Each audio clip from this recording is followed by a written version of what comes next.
My name is Paul Wolver. I'm the owner of Pinellas Power Products.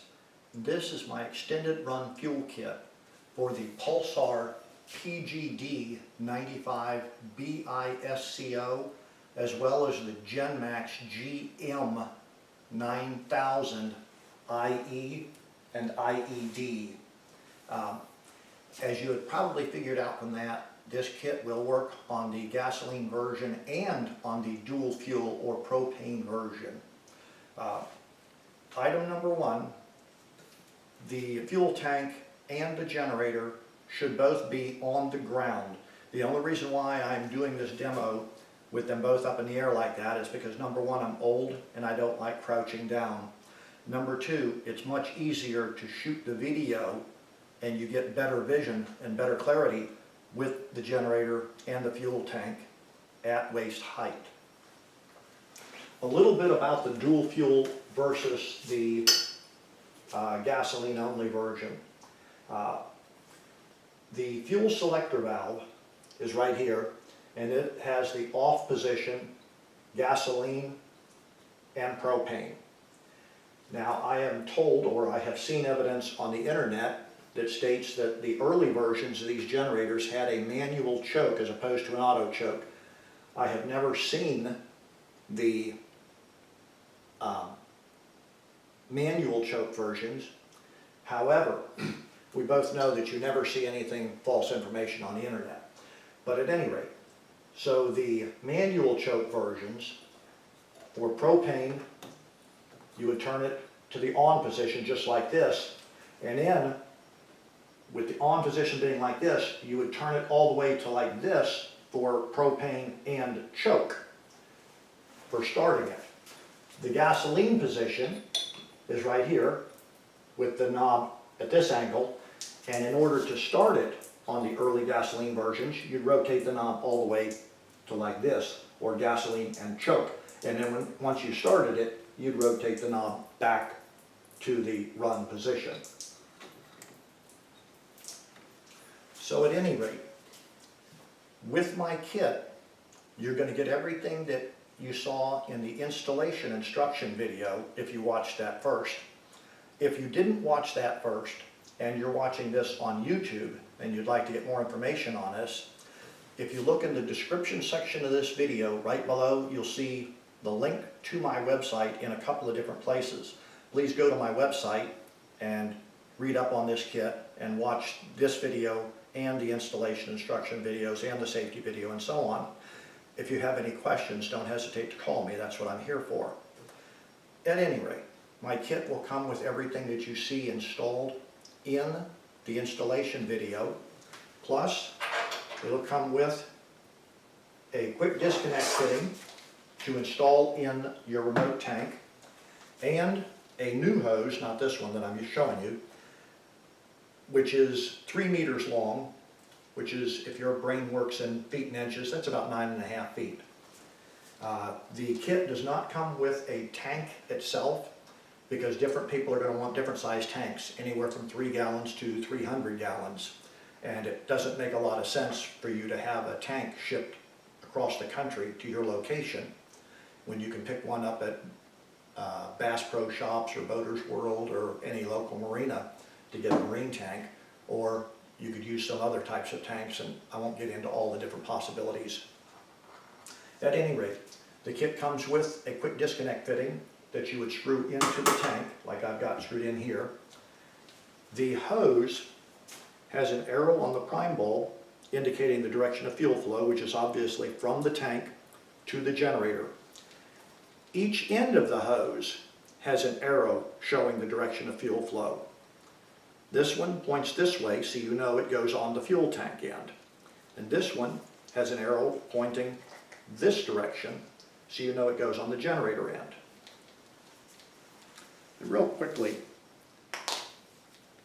I use Yamaha Marine fuel fittings in my kits.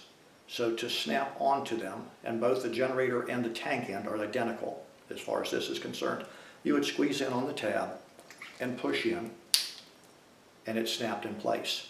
To undo it, you'd squeeze the tab. Very quick and simple. So you would take the end of the hose with an icon of a fuel tank and an arrow pointing this direction, and you'd snap it onto the fuel tank.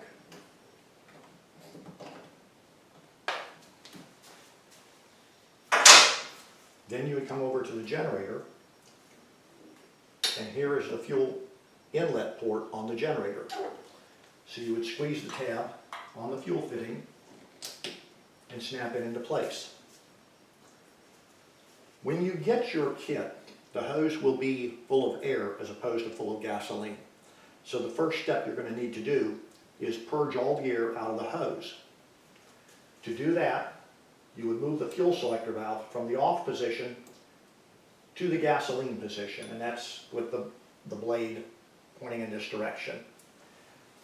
You then pump the prime bulb, and you'll feel fuel transferring. As soon as the prime bulb is firm, continue to pump about 3 or 4 more pumps, because you're taking gasoline out of the tank, displacing the air that's in the hose, putting it into the generator, displacing the air that's in the fuel filter and in my fuel pump and in the other portions of the kit. So you pump it about 3 or 4 additional times, and it pushes the air out of the way and fills it with fuel. Then, if you are running the early style, or supposed early style, like I say, I haven't actually seen one myself, you would move the fuel selector valve all the way to the choke position, which would be like this, turn the master switch on, and push the start button to start the generator. I'm not going to be starting it here because we are in a small enclosed room, and carbon monoxide being what it is. If you already own one of these generators, you know exactly how they sound, so we don't need to start it and run it and blow us out of here with exhaust fumes. If you, shut that off. So you would turn it to the on position, turn the master switch on, push the start button to start the generator. Once the generator was running, you would move the selector to the off position. And this is to pull from the remote tank only. If the fuel selector is in the on position, it's pulling fuel from the stock tank. There is a decal with these instructions on it. And just remember quite simply, off position is pulling fuel from my remote tank, and the on position is pulling fuel from the stock tank. If you have it in the on position and my tank is hooked up, it'll pull all the fuel out of the stock tank and then stall. It won't pull fuel out of my remote tank until the fuel selector valve is in the off position.